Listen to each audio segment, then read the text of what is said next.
welcome to Amateur Kitchen, where I bring you into my kitchen and show you that you don't need to be a professional chef to cook or think like one. And I actually have my trusty sous chef, which is my daughter, Miss Maria. How you doing, Maria? Good. Are you ready to cook? Do you like cooking with me? Yes? Great. Do you remember what we're making? Cheese ravioli. Cheese ravioli, which is one of her favorites. She usually orders that over spaghetti any day. We're also going to make a homemade marinara sauce to go with it and some garlic bread. Now first I'm going to show you how to make the marinara sauce because it does need to sit for a few hours to really get all those flavors together and really let it, the more it sits, the better it gets kind of thing. So I actually got the recipe from my cousin Audra. She used a wine with it. I personally used a Merlot, but you can use a Cabernet Sauvignon or whatever you choose. And it's so easy. I added a few carrots though with it just to sweeten it up. Take a look, see how easy it is. Alright, what I did is I've chopped up 1 yellow onion along with 3-4 cloves of garlic and 3 carrots chopped up. And I've allowed it to cook on a medium-high heat until the onions start to sweat out and become a little bit translucent.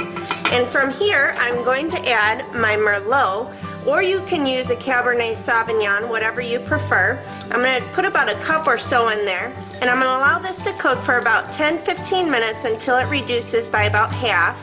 And it's just going to put that really good Merlot Cabernet Sauvignon flavor, and it'll allow for the heat to cook out the alcohol as well. So the sauce is looking great. We've allowed the wine to reduce in about half. Now remember, when you're cooking with wine, you don't need to go buy a $20 bottle of wine. There's some great wines out there for $8-12 a bottle, so please use those. Now I'm going to add in 2 cans of crushed tomatoes, 28-ounce cans, into here. And here's another one. And with that, I'm going to add 2 bay leaves, I'm sorry, about 3 bay leaves, 2 or 3. I'm using the dried, but if you have fresh, go ahead and use that. I'm going to add about a teaspoon or so of oregano. I love this. And when you cook with dried herbs, it's nice just to break them up a little bit before you put them in. Kind of releases more of the flavor. If you're cooking with fresh herbs though, you can use about a tablespoon of oregano. And I'm going to put about a little bit of salt and a little bit of pepper in there. And really, we're just going to let this sit. This is one of those sauces, the longer it sits, the better it gets. So if I would at least give it 2 hours, but if you have 4 to 6 hours, all the better. So we'll allow this to simmer and get nice and yummy and all those flavors to come together with one another.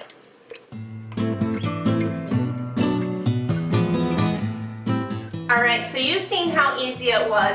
Let's go ahead and make the filling. Now we're just going to do a basic cheese filling because Maria here, I don't know if she'd really like, you know, sausage or chicken or anything. Would you like that in your ravioli?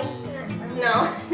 So that's what we're doing. But if you want to make something else with it, you know, sausage, chicken, any other vegetable, go for it. So let's go ahead and get started. First off, Maria, I'm going to have you put this 15-ounce container of ricotta cheese into our bowl, okay? Can you do that? How many scoops? The whole thing. Yeah. And while she's doing that, I'm actually going to smash up a clove of garlic and chop that up. Can you tell us all one? Yes, ma'am. Oh, So what's your favorite thing to cook when we're cooking? You're a really good helper when it comes to with chocolate chip cookies, right? Yeah. We like to eat the cookie dough with it too, don't we? Yeah, I love the cookie dough. I do too. Sometimes we make sugar cookies too. Yeah, that's good too. Alright, I'm putting my 1 clove of garlic in here. How you coming? Is it almost empty? Pretty good. 1 more big scoop. And excuse me, I'm going to grab a little bit of parsley. And I'm actually doing a similar to filling of a manicotti. Yes, that looks great. And I like that. It's just a good versatile. You can add anything with it. It takes any flavor. So we got our ricotta cheese. Now we're going to add a cup of Parmesan cheese. Now if you just take the bottom part off and then dump the cheese in there, it'll just fall off. Okay? Okay. Hold it down. There you go. Oh, overboard cheese. That's right. So here's our Parmesan cheese. Alright, then what I want you to do, Maria, is use an egg to help bind it so all the stuff sticks together, okay, in the ravioli. So if you can just crack an egg and put it in there, that would be great. And then just put the shell in this container and we'll throw it away at another time, okay? I think my stomach was just rumbling. Was it? That's because you're starving. We're talking about all this food and you want to eat, right? Okay. I actually gonna cut up some parsley here. And I'm gonna use both parsley and basil. You can do one or the other. I just happen to like the combination of the green leafy flavor with that. You can go get a napkin if you need to get a napkin. It's good. It's not funny? It's good to get kids in the kitchen with you. Number one, it helps them to understand that, you know, cooking's a lot of fun. It's a good teamwork. And they just love it. So, all right, I'm going to put about a handful or so of parsley in here. And again, like I said, where are my basil leaves? I'm going to take 3 or 4 fresh basil leaves, just roll them up and do a chiffonade, which is just cutting it in little strips, almost like confetti looking strips. So, just like a confetti. Ooh, like it's a holiday, right? All right. And Maria wants to put in the salt and pepper. Yay, it's my first time. Okay, so just take a little bit of salt. There you go. And put it in. There you go. And the pepper. Same thing. Yes, ma'am. And let's do just a little bit more salt. Well, a little bit more than that. Just grab it. It's good. So, now we're going to put in a couple teaspoons of EVOO. It's going to bring a good, you know, rich flavor too of that extra virgin olive oil. And now, also what we're going to do is we're going to mix this up. So if you can go ahead and start mixing this up for me, okay? And I'm going to kind of clean this off a little bit. And I'm going to, we're actually not cooking with pasta, the actual like making my own pasta and stuff, because I have not mastered that yet, but when I do, I will let you know exactly how to do it.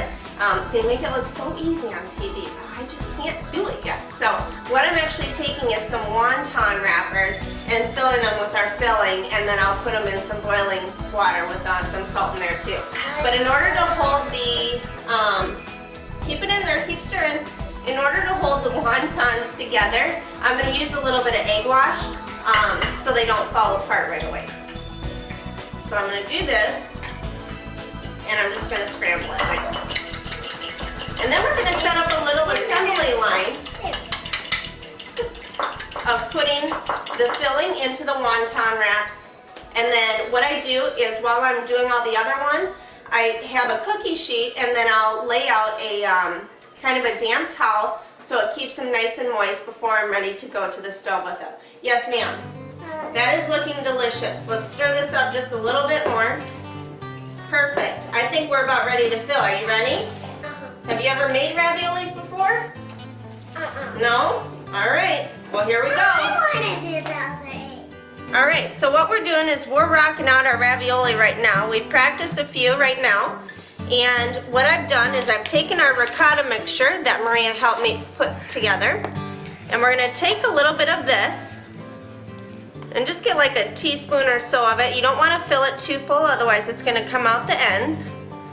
So just about like that. And Maria's going to help me put the egg wash around the outsides, and then we'll seal it with another wonton wrap. So while she's doing that, I'm going to rock out some more.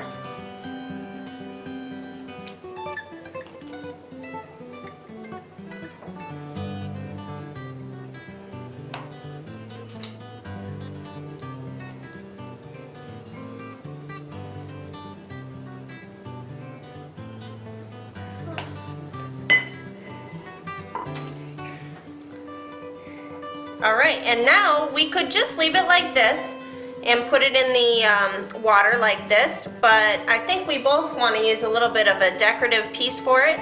So Maria's going to take a fork and just kind of push down on the sides, which is nice because it helps seals it up anyways. So go ahead and do that. 3 out of each one. Yep. 3. Perfect. Now because we're doing a few of these, I've actually, as I mentioned before, got out a cookie sheet and put a damp cloth over it, and I'm just putting my raviolis on the cookie sheet, just like this. Now we're gonna finish this up, and we're about ready to head over and start boiling them. All right, so my pasta water has come up to a roaring bubble. I'm gonna salt my water. Think of sea salt, or think of the ocean when you salt it, a lot of salt. And I'm gonna take a ravioli that we did. You can figure about 4 or 5 ravioli per adult, 3 to 4 per child. And we're just gonna put it in our boiling water. And just allow it to cook. It's really only gonna take 2-3 minutes until it rises to the top. And this is it, it's so easy. It's amazing. So we plated and we're ready to eat, but first let me show you how easy it is to make garlic toast. All right, as I promised, I'm gonna have garlic bread as well. What I did is I got an Italian loaf of bread. I put it in under the broiler on high for literally 2-3 minutes. You keep an eye on it. I actually keep my door partway open so I don't forget about it. I get a clove of garlic and I just cut the end off and I peel the skin off, and as it's still hot, just go across the bread like this. And you have garlic bread. It's so easy. Pour a little bit of EVOO on it too before it goes under the broiler. It'll help get this, beautiful brown crust on it. And that's it. That's how easy garlic bread is. You don't have to go to the frozen food section anymore and get that nasty garlic bread that you thaw out in the oven and gross. All right, so you've seen how easy it was.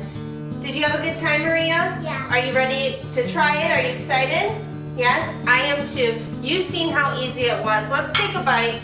Let's see if it is all that it's cracked up to be. I like using the wontons too. That way you don't have to be intimidated by making your own pasta and stuff. Is it good? Yeah? Well, good. It is good and it's so easy. This is what we're having. I hope you're having the same. And join us again next time on Amateur Kitchen. Cheers, Maria. Cheers.